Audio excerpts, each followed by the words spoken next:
नमस्कार दोस्तों।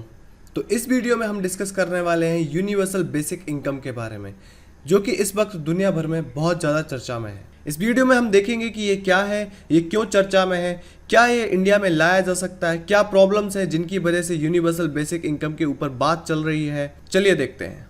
तो सबसे पहले हम देखते हैं कि यूनिवर्सल बेसिक इनकम होता क्या है।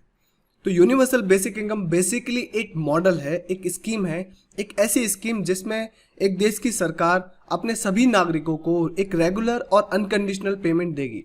फिर चाहे वो व्यक्ति काम करता हो या नहीं करता हो, या फिर वो व्यक्ति अमीर हो या गरीब हो, उस बात से कोई भी फर्क नहीं पड़ता, सरकार आपको पैसे देगी।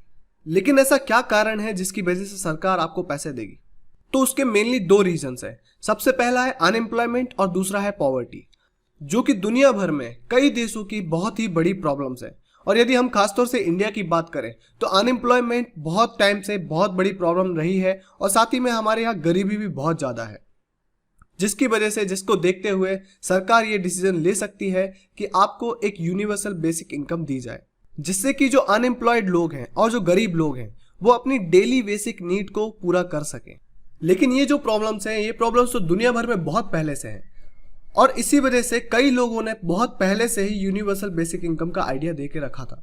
लेकिन इस वक्त इसकी चर्चा ज़्यादा क्यों हो रही है, उसका रीजन है कोविड-19 और दूसरा रीजन है ऑटोमेशन।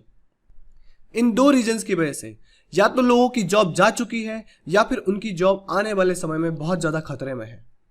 तो सबसे पहले हम देखते हैं कि ऑटोमेशन से कैसे जॉब जा रही है।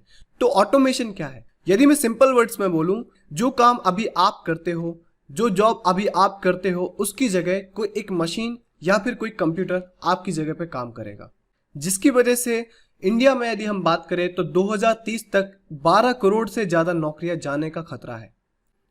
जैसा कि मैं आपको एग्जांपल्स बताता हूं कि सबसे पहला एग्जांपल टेस्ला का लेते हैं। टेस्ला ने ऑलमोस्ट ऑटो पायलट्स कार बना ली है और मार्केट में उनकी कार अवेलेबल भी है, और जो कि बहुत सेफ है, सिक्योर्ड है, जिसकी वजह से कई ड्राइवर्स की जॉब खतरे में है। फिर मैं आपको एक और एग्जांपल बताता हूं अमेजोन का। अमेजोन ने डिलीवरी के लिए ड्रोन्स बनाए हैं, जिनसे वो डिलीवरी घर तक पहुंचाएंगे ड्रोन से। तो इससे जो प्रोडक्ट डिलीवरी करते हैं जो लोग, उनकी जॉब बहुत ज़्यादा खतरे में है। और एक और एग्जांपल मैं आपको बताता हूं अमेजोन का ही। अमेजोन ने अपने कुछ ऐसे सुपर स्टोर्स खोले हैं जिनका नाम है अमेजोन गो। इसमें आपको कोई भी लाइन में नहीं लगना पड़ेगा, जो भी आपका सामान आपको उठाना है और ऑटोमेटिक चेकआउट्स हो जाएंगे। तो जो चेकआउट के लिए जहां पे बहुत सारे वर्कर्स काम करते थे, उनकी आज जरूरत नहीं पड़ेगी। ऐसे ही कई जॉब्स हैं, आप इस लिस्ट में देख सकते हैं, जैसे फूड प्रिपरेशन। तो आर्टिफिशियल कुक भी आ चुके हैं। तो ऐसे में जो ह्यूमन कुक है उसकी जरूरत अब नहीं पड़ेगी, वहां पे रोबोट्स काम करेंगे। ऐसी कई जगह है, आप कंस्ट्रक्शन देख लीजिए, क्लीनिंग देख लीजिए, ड्राइविंग की हमने बात करी, एग्रीकल्चर लेबर की बात कर लीजिए, या ऐसी कई सर्विसेज हैं जहां पे ऑटोमेशन की वजह से बहुत सारी जॉब रिस्क में है। लेकिन इस क्राइसिस में आग में घी का काम किया है कोरोना वायरस ने, कोविड-19 ने। कोविड-19 की वजह से ऑलरेडी जॉब्स जाने लगी हैं। जो हम बात कर रहे थे कि ऑटोमेशन की वजह से 12 करोड़ से भी ज़्यादा नौकरियां 2030 तक जा सकती हैं, कोविड-19 की वजह से 12 करोड़ से ज़्यादा नौकरियां सिर्फ अप्रैल के महीने में इंडिया में जा चुकी हैं। और ये data centre for monitoring Indian economy का है, जिनका कहना है कि 75% लोग जो हैं जिनकी जॉब गई है, वो या तो स्मॉल ट्रेडर्स थे या फिर डेली वेज लेबरर्स थे। तो ऐसी कंडीशन में एक अनएम्प्लॉयमेंट क्राइसिस ऑलरेडी हमारे सामने खड़ा हुआ है। और उसके साथ साथ एक और प्रॉब्लम हमारे सामने बहुत बड़ी है, जिसका नाम है पॉवर्टी, गरीबी। और यदि हम गरीबी की बात करें तो रंगारंजन कमेटी के हिसाब से 363 मिलियन लोग गरीबी रेखा के नीचे आते हैं। इसका मतलब 36 करोड़ से ज़्यादा लोग हमारी इंडिया की पॉपुलेशन में से गरीब हैं। वैसे ही तेंदुलकर कमेटी की बात करें तो तेंदुलकर कमेटी ने कहा था कि 26 करोड़ से ज़्यादा लोग गरीबी रेखा के नीचे आते हैं। लेकिन हमें ये कैसे पता चलेगा कि गरीबी रेखा के नीचे कौन आता है? तो उसके लिए एक लिमिट बनाई गई है, एवरेज पर कैपिटा कंजम्पशन। यदि रूरल इंडिया में, यदि ग्रामीण क्षेत्र में 32 रुपए से कम है तो वो व्यक्ति गरीबी रेखा के नीचे आता है। और वैसे ही यदि अर्बन इंडिया में, मतलब शहरी क्षेत्र में 47 रुपए से कम है, 47 रुपए से कम में यदि कोई व्यक्ति जीविका चला रहा है अपने दिन भर की, तो वो व्यक्ति गरीबी रेखा के नीचे आता है। यदि हम इसको मंथली देखें तो 960 रुपए ग्रामीण क्षेत्र में और 1400 रुपए शहरी क्षेत्र में। तो इतने रुपए में या फिर इससे कम रुपीज में जो लोग अपनी जीविका चला रहे हैं, वो लोग गरीबी रेखा के नीचे आते हैं। और गरीबी की वजह से कई सारी प्रॉब्लम्स और खड़ी हो जाती हैं, जैसे कि high infant mortality rate, malnutrition, child labour, lack of education और चाइल्ड मैरिज। इन सब प्रॉब्लम्स की वजह से और कई और नई प्रॉब्लम्स खड़ी हो जाती हैं हमारे देश के सामने, हमारी सरकार के सामने, जिनको सॉल्व करना बहुत ज़्यादा ज़रूरी हो जाता है। तो इतने जो गरीब लोग हैं उनका ख्याल कैसे रखा जाए, इन्हीं कुछ प्रॉब्लम्स की वजह से सरकार ऐसा कुछ करने का सोच रही है जिससे कि सभी लोग अपनी बेसिक नीड्स को पूरा कर सकें। और इन्हीं कुछ प्रॉब्लम्स की वजह से दुनिया के कई इन्फ्लुएंशियल लोगों ने इसका सपोर्ट किया है।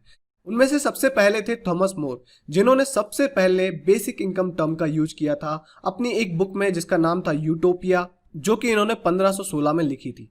उसके बाद मार्टिन लूथर किंग जूनियर, इनका नाम आपने सभी ने सुना होगा। ये बहुत ही बड़े सोशल एक्टिविस्ट थे, इन्होंने भी गरीबी मिटाने के लिए बेसिक इनकम को सपोर्ट किया था। और वैसे ही मिल्टन फ्रीडमैन एक इकोनॉमिस्ट थे, उन्होंने भी इस मॉडल को सपोर्ट किया था कि ऐसा एक मॉडल होना चाहिए पॉवर्टी को एलिवेट करने के लिए। लेकिन आज के समय में प्रॉब्लम सिर्फ पॉवर्टी नहीं है, जॉब लॉस भी है, अनएम्प्लॉयमेंट क्राइसिस जो होने वाला है वो भी है। तो उस वजह से जो टेक इंडस्ट्री के या फिर जो बड़ी बड़ी कंपनीज के जो मालिक हैं, जो सीईओ हैं, जो बहुत ही इन्फ्लुएंशियल पर्सनालिटीज हैं, जैसे कि मार्क जकरबर्ग, इलोन मस्क और रिचर्ड ब्रैंसन, इन लोगों ने भी सपोर्ट किया है कि यूनिवर्सल बेसिक इनकम हमें देना ही पड़ेगा, आज नहीं तो कल हमें देना ही पड़ेगा, जिससे कि लोग बाग अपनी आजीविका चला सकें। अब यदि हम इंडिया की बात करें तो सबसे पहले इंडिया में यूनिवर्सल बेसिक इनकम का आइडिया 2016-17 के इकोनॉमिक सर्वे में डिस्कस किया गया था, जिसमें बोला गया था कि यूनिवर्सल बेसिक इनकम जो है वो एक बहुत ही अच्छा आइडिया हो सकता है इंडिया के लिए। उसके बाद में इंटरनेशनल मॉनेटरी फंड ने भी इंडिया को सजेस्ट किया था कि यूनिवर्सल बेसिक इनकम का आइडिया इंडिया में इम्प्लीमेंट करना चाहिए, क्योंकि इंडिया में बहुत सारी स्कीम्स चल रही हैं, वेलफेयर स्कीम्स चल रही हैं, जो कि इतनी इफेक्टिव नहीं है ग्राउंड लेवल पे। इंडिया में यदि हम बात करें तो 950 से भी ज़्यादा सिर्फ सेंट्रल गवर्नमेंट की स्कीम चल रही है। स्टेट गवर्नमेंट की स्कीम को हमने अभी यहाँ पे गिना नहीं है, स्टेट गवर्नमेंट की भी स्कीम बहुत सारी चलती रहती हैं। इसके बाद एक और क्वेश्चन सामने आता है कि चलिए ठीक है, गवर्नमेंट देगी पैसा, पर कितना देगी?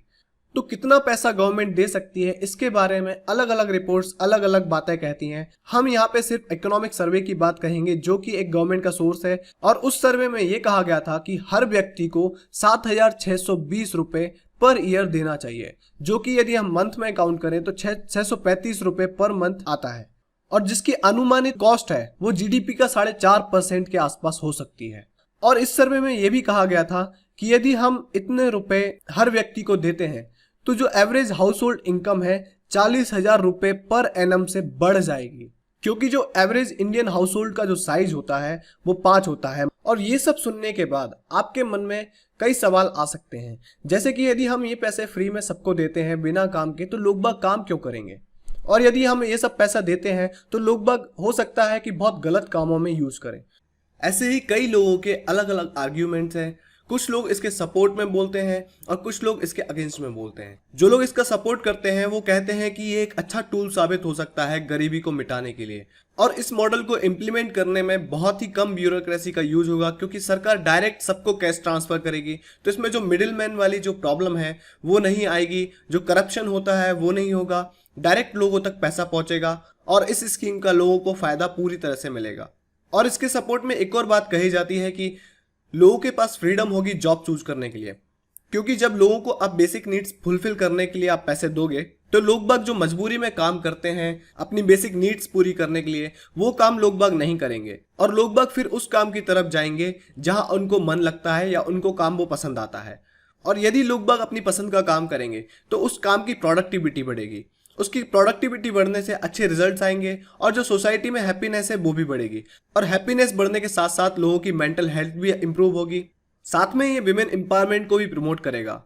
आप इसको इस बात से समझ सकते हैं कि जो विमेन पॉपुलेशन है जो काम करती है वो बहुत ज्यादा कम है। कई महिलाएं घर पर रहती हैं, हाउसवाइफ्स होती हैं। यदि उनके अकाउंट में हर महीने एक रेगुलर इनकम पहुंच रही है तो वो भी एम्पावर्ड फील करेंगी। और वैसे ही लेबर मार्केट एफिशिएंसी भी बढ़ेगी, क्योंकि लोग बाग जब हेल्दी होंगे और हैप्पी होंगे तो वो अच्छे से काम करेंगे, प्रोडक्टिविटी बढ़ेगी, तो लेबर मार्केट एफिशिएंसी भी बढ़ेगी। लेकिन जो लोग इसके अगेंस्ट में आर्ग्यूमेंट्स देते हैं वो कहते हैं कि इससे लेजीनेस बढ़ सकती है, इसकी वजह से लोग बाग पार्ट टाइम वर्क नहीं करेंगे, और इसको इम्प्लीमेंट करने की कॉस्ट बहुत ज्यादा होगी, जिसकी वजह से गवर्नमेंट एक्सपेंडिचर बहुत ज्यादा बढ़ जाएगा, और बाकी जो गवर्नमेंट के इनिशिएटिव्स होते हैं वहां गवर्नमेंट अच्छे से ध्यान नहीं दे पाएगी। और उसके साथ में जब इतना सारा कैश कैश ट्रांसफर होगा तो बहुत सारा स्ट्रेस पड़ सकता है बैंकिंग सिस्टम के ऊपर। और जब लोगों को पैसा मिलेगा तो इसकी कोई गारंटी नहीं है कि लोग बाग उसको कुछ अच्छे काम में यूज करेंगे, या फिर हो सकता है कि लोग बाग कुछ गलत कामों में भी यूज करें। और यूबीआई की वजह से ऐसा भी हो सकता है कि जब लोगों को पैसे मिलेंगे तो जो लेबर सप्लाई है मार्केट में